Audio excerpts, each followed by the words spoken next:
Hello there, everyone. Welcome to the World of Momos podcast. And on this episode of Reflection and Reaction, I want to share a bit of something around reform party. I know I said I will talk less about politics, but politics is what governs us, so we have to talk about it.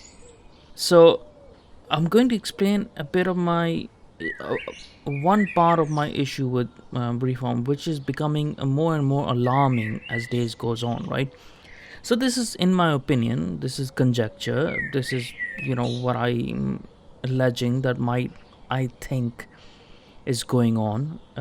Whatever the truth is, it's up to, you know, um, the people involved to actually come out with it if they want to, right? So from what I can see from reform's early days, there is this mentality that has taken hold as Farage took over the full control basically of the party. Is this the mentality of containment and appeasement, especially when it comes to Islam and Muslims, right? It is very much active within the liberal Democrat circles, and I'm not just talking about the liberal Democrat party. I mean the people who support the this mentality of liberal Democrats, right? And it's also supported and pushed by our current monarch. Right, so the idea is this, that if we involve and support the so-called moderate Muslims, then we can avoid any sort of major clash, and they will help us to get rid of the illegals and the extremists eventually. It's sort of like an appeasement tactic. It's appealing to their better nature, that sort of tactic.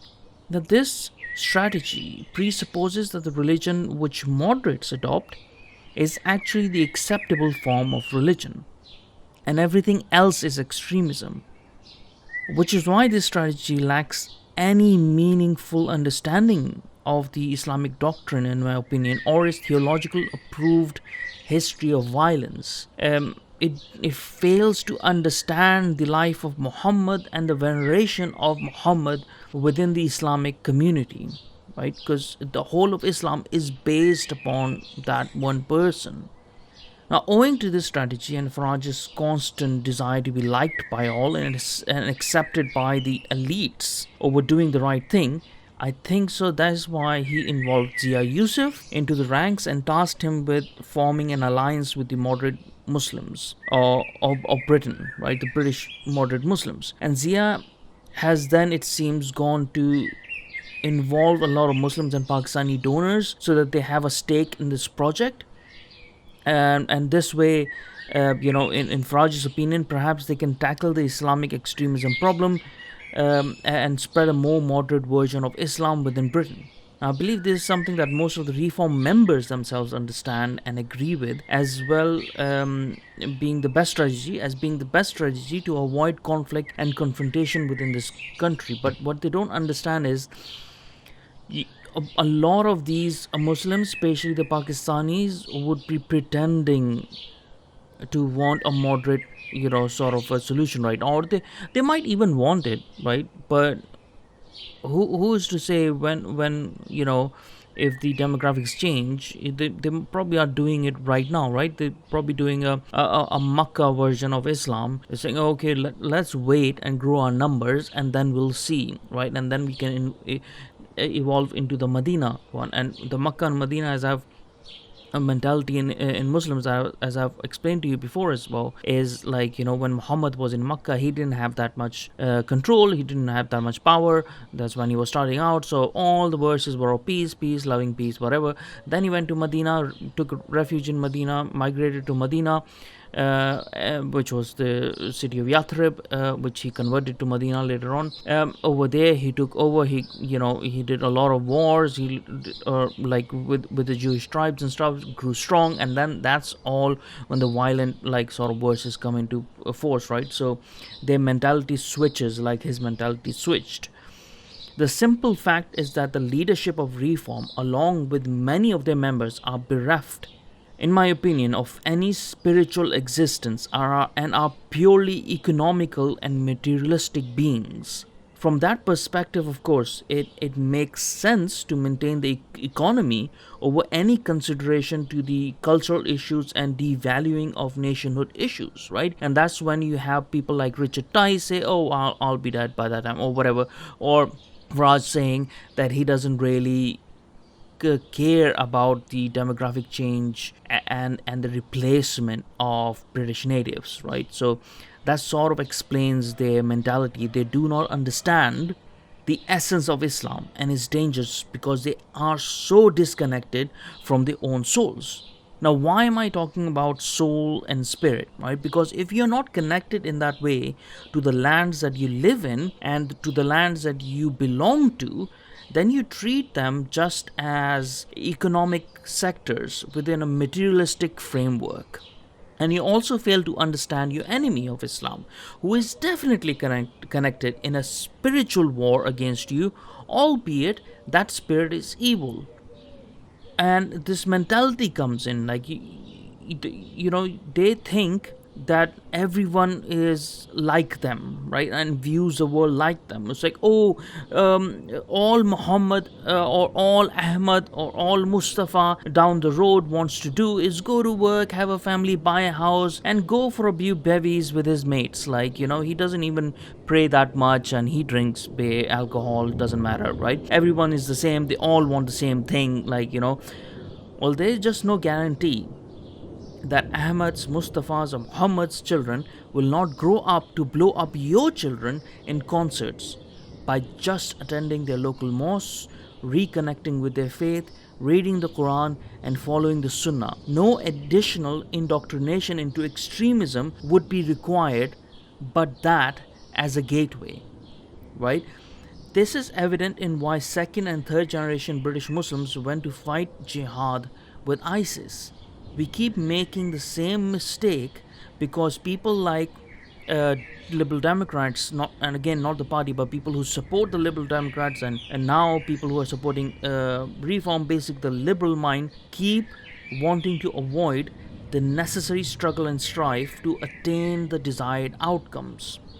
In the same way, you will see a lot of so called moderate Muslims in business and media and academia work behind the scenes with the Reform Party. And their intentions might be good to create a peaceful environment where everyone can coexist. But their primary intention is always towards their own and not for Britain or her native population. They're doing this so that they can avoid a race or a religious conflict, which, okay, I can commend them for it, but from their perspective. They're not doing it because they care about the British natives, right?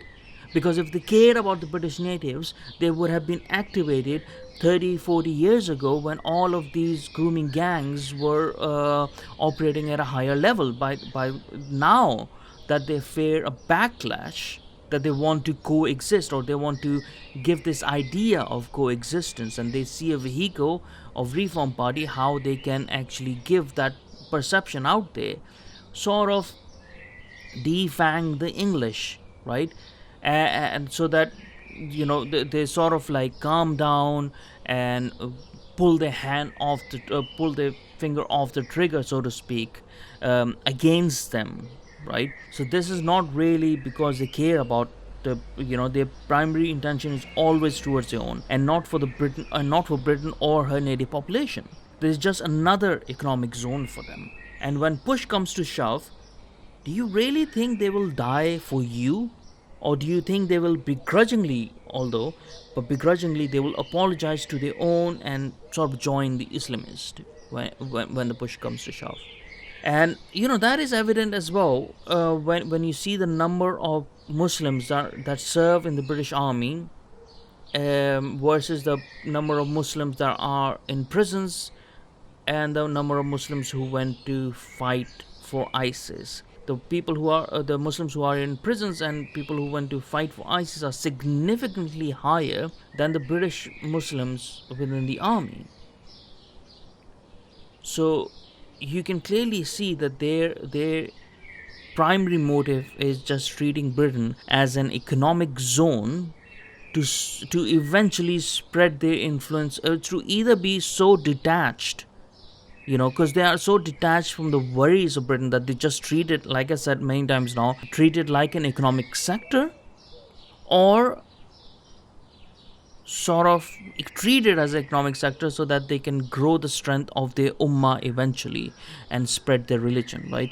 So I really would want people to be wary of this idea that reform is putting forward of coexistence with the Muslims. This idea that there's very many good Muslims out there. Well, if these people are good people, then they need to leave the religion that tells them to venerate a man who slept with a 9-year-old girl, who had multiple wives, who had sex slaves, who did such horrible, torturous things to people. You would expect good people to not follow such a man. You would expect good people to reject such a man as a holy man. But you don't see that. And this is the reason why, if they are good people, then they really need to leave Islam. And if they are connected with Britain, or if they claim to be connected with Britain, they should make efforts to assimilate, not just live within their own parallel societies, not wanting to just maintain their cultural heritage and values and always remain within their ethnic boundaries, but actually make efforts to assimilate and work for the betterment of Britain and not for their in group preferences. But you don't see that happening, and because of that reason, this whole project is a false project that is presented by Reform Party. This is one of the main reasons now that I'm becoming against, I'm sort of like I am against Reform Party. And I don't doubt the sincerity of many of its local councils and stuff, because they don't have a platform. Well, there might be other platforms in the future, but they don't see as any other platform to fix the country in the meantime, right? So they're just clinging on to some sort of hope. But I'm telling you, this is false hope, and this will create problems of its own. The country is awake now to the problems of Islam. So let's tackle it. Let's mobilize our intentions towards it, right?